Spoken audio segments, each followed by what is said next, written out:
Calón y la Asamblea de los Notables. La suerte que el destino reservaba a María Antonieta sería trágica, por cuanto en aquellos últimos años fue sincera al intentar enmendar su conducta. El nacimiento de su primer hijo, en 1781, la cambió por entero.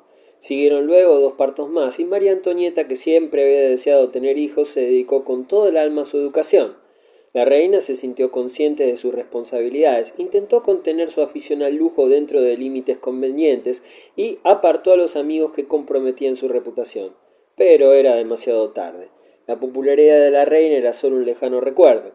El propio jefe de la policía parisiense le aconsejó no exhibirse en la capital, porque se consideraba incapaz de garantizar su seguridad personal. También llegaba demasiado tarde el ministro Calón, que se hallaba al frente de la hacienda francesa desde 1783. La participación en la guerra americana había costado más de 1.000 millones de libras y la deuda pública ascendía a 4.000 millones. Ante tal situación y de un nuevo impuesto que debía pagar todo el mundo, independientemente de la clase social y del nacimiento, propuso también una reunión de representantes de la aristocracia y funcionarios designados por el monarca. Reuniones de este tipo no se habían celebrado en Francia desde hacía ya siglo y medio.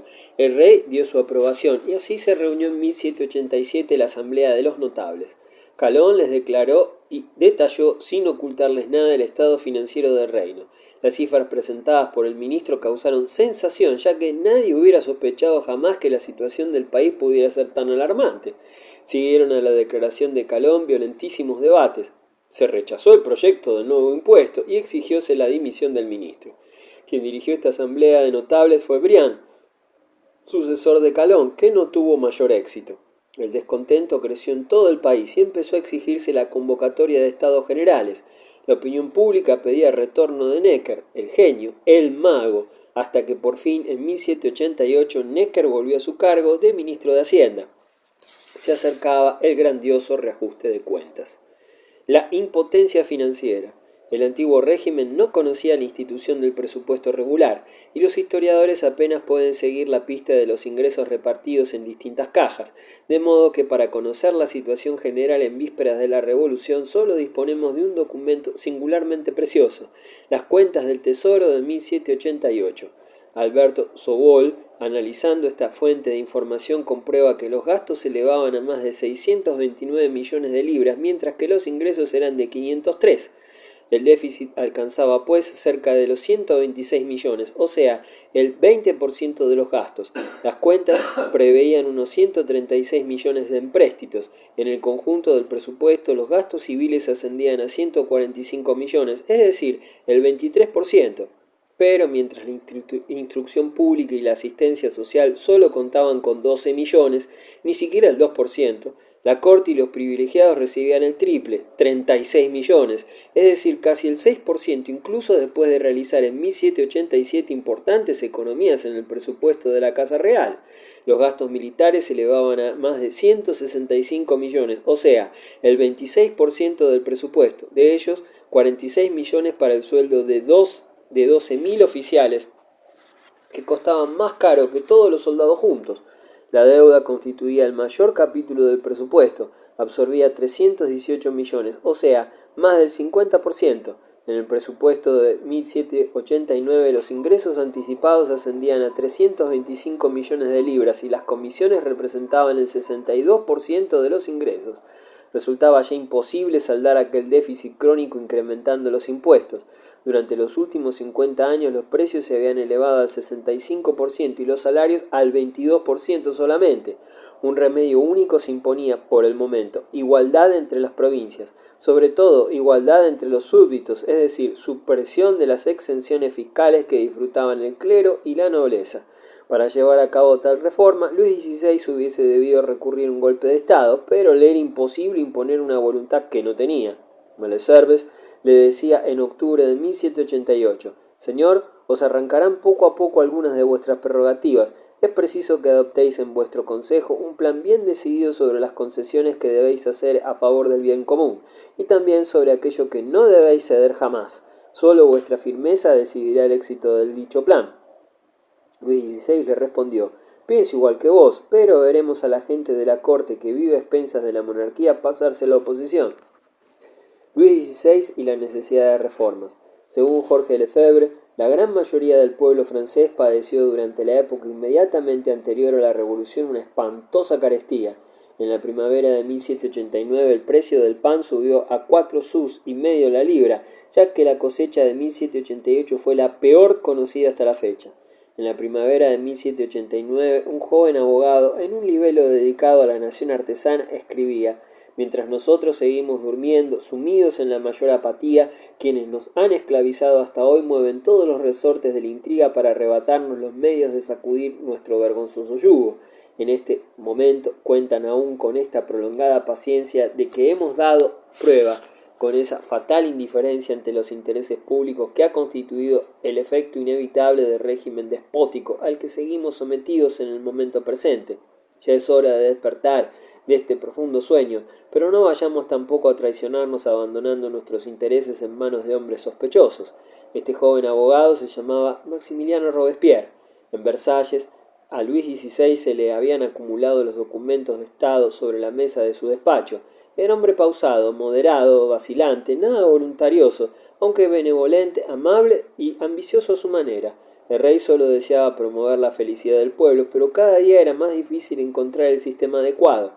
De todos modos, Luis XVI hubo de adoptar a la fuerza una decisión: convocar en París los Estados Generales, representación nacional no consultada desde hacía 175 años. Necker insistió en que la situación financiera del Estado exigía tal medida, incluso por razones simplemente económicas. Aún después de que la crisis sacudiera a las masas, los factores económicos seguirían gravitando sobre la vida nacional durante el tiempo que duró la revolución. De hecho, más que las querellas políticas, fueron las crisis económicas las que imprimieron su ritmo al movimiento revolucionario y le confirieron ese carácter enigmático en el que entonces se creía entrever ajenas intrigas. En Versalles, Luis XVI estudiaba los famosos cuadernos de quejas, donde cada distrito del país había puesto sus deseos y lamentaciones ante su respectivo representante elegido. Estos documentos, considerados como el reportaje del antiguo régimen, ofrecen un testimonio único, más o menos discutible, de los sentimientos del pueblo francés en los últimos días de la monarquía, así como de sus ilusiones y esperanzas. La prédica de los filósofos de la Ilustración y el apasionado debate sobre los problemas por ellos planteados dejaron huella en las quejas del cuerpo electoral francés. Era preciso acabar con los errores del antiguo régimen e imposibilitar en el futuro cualquier atentado a los derechos naturales perpetrados por las arbitrariedades de ministros regios. Los privilegios feudales debían abolirse e imponerse la igualdad de todos ante la ley. En el terreno de la justicia debía llevarse a cabo otra profunda reorganización.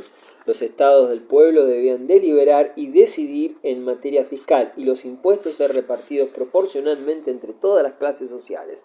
El monarca releía con cierta simpatía tales documentos, no se oponía a ciertas medidas moderadas, ya que aquellos documentos demostraban con evidencia la entera confianza que el pueblo tenía en su rey, pese a tantas amargas críticas contra sus ministros. Los autores de estos cuadernos no pertenecían al grupo republicano, sino a fieles súbditos del rey, que en términos de afecto y respeto pedían ayuda a su soberano. Su ideal era la monarquía constitucional. No obstante, la admiración de algunos círculos franceses por los estados norteamericanos constituidos en República Federal hacía menos de 2 años. Preludios revolucionarios. Se constituyen los Estados Unidos. Después de la victoria de Yorktown en 1781, un oficial del ejército americano, en nombre propio de sus camaradas, había escrito una carta a Washington proponiéndole que se apoderase del mando supremo y, si era preciso, se proclamara rey. Washington había rechazado la idea con indignación. Deseaba la sólida unión de todos los estados y la creación de un órgano central de gobierno para consolidar y mantener la cohesión del país, deseo compartido por numerosas personalidades y dirigentes, entre ellos Thomas Jefferson, Alexander Hamilton y James Madison.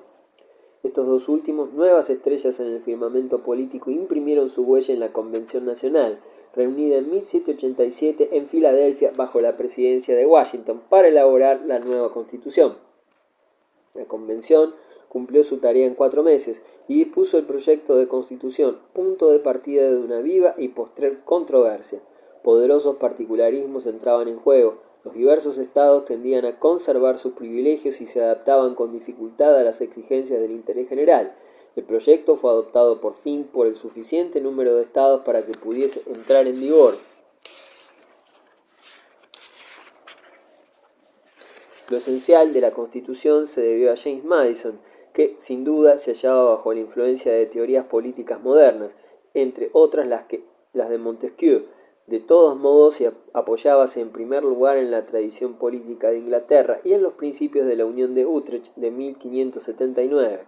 Según los términos de la Constitución que entraría en vigor entonces, el Poder Ejecutivo estaba confiado a un presidente elegido por un periodo de 4 años por la nación entera y dotado de amplios poderes. El Poder Legislativo y el derecho de declarar la guerra pertenecían al Congreso, dividido en 2 cámaras. La de los diputados se componía de miembros elegidos cada 2 años por el pueblo, sobre la base de una representación proporcional.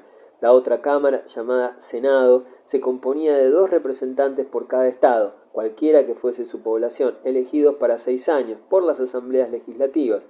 El tercer poder era el judicial, cuyo papel no se limitaba al ejercicio de la justicia, sino que velaría también por la intangibilidad de la Constitución. El 16 de abril de 1789, George Washington anotaba en su diario: hacia las 10 horas me despedí de Mount Vernon, de mi vida privada y de mi felicidad familiar. Con el alma cargada de presentimientos imposibles de formular, he aceptado realizar este viaje a Nueva York con la intención de servir lo mejor posible a mi país, ya que me han llamado para ponerme al frente de él, pero con una esperanza muy débil de hallarme a la altura de todo cuanto se espera de mí. El ejemplo norteamericano. En el siglo XVIII los franceses soñaban con una reforma social que tomara como ejemplo Inglaterra, pero cuando en los salones y cafés parisienses se oyó pronunciar por primera vez la palabra revolución, fueron los Estados Unidos de América quienes ofrecieron la imagen de una sociedad ideal, ya que sus ciudadanos habían conquistado la libertad gracias a la fraternidad y los ideales de igualdad estaban allá muy bien representados. La americanofilia alcanzó su nivel cumbre en el Salón del Marqués de Lafayette. Desde 1784 deambulaba por las calles y barrios de París un americano alto y atlético que lo curioseaba todo, en particular las librerías. Thomas Jefferson, sucesor de Benjamin Franklin en la embajada norteamericana en París, Jefferson era un rico abogado y plantador de Virginia, donde poseía una de las más bellas fincas de la joven república. De extraordinaria inteligencia y profunda cultura, era inquebrantable en cuestiones de principio. La declaración de independencia de las 13 ex colonias ostentaba la huella profunda de su personalidad, ya que a él se deben aquellas inspiradas palabras con que la declaración describe los derechos inalienables del hombre, la vida, la libertad y la búsqueda de la felicidad. Europa es un infierno, escribía después de algunos años transcurridos al otro lado del Atlántico. Según él, Europa no conocía la libertad y la inmensa mayoría de sus habitantes vivía desgraciados. Con respecto a la Francia del antiguo régimen, el americano no hallaba palabras lo bastante duras para expresar su indignación. De los 20 millones de franceses que pueblan Francia, opino que 19 millones viven en condiciones mucho peores que los más miserables entre nosotros en los Estados Unidos. El tercer estado. El 4 de mayo de 1789, de mañana, una inmensa multitud se congregó en Versalles para ver pasar a los miembros de los Estados Generales que se dirigían a la iglesia de San Luis, con el fin de impetrar la bendición del Todopoderoso. El monarca que iba en la procesión fue saludado con vibrantes aclamaciones, al igual que los representantes del tercer estado. Algunos pasos atrás venía la reina. Silencio glacial. Al principio los representantes de los burgueses y campesinos, clases no privilegiadas, se sintieron sobrecogidos, inquietos y vacilantes, pero adquirieron rápidamente mayor audacia. El comportamiento del tercer estado en estas jornadas decisivas hizo nacer un entusiasmo que imprimió su huella durante toda la época de la Revolución. ¿Qué es el tercer estado?, preguntaba el abad Sieyès, filósofo de la Ilustración, que se hizo elegir como diputado del tercero a despecho de su dignidad eclesiástica. Precisando la cuestión, Sieyès insistía: ¿qué ha sido hasta ahora en el orden político? Nada. ¿Qué pide? Llegar a ser algo. Los miembros del tercer estado, decía el sabio abate, son las hormigas obreras y los aristócratas, los falsos abejorros en la colmena de la sociedad. El tercer estado es el auténtico representante del pueblo francés.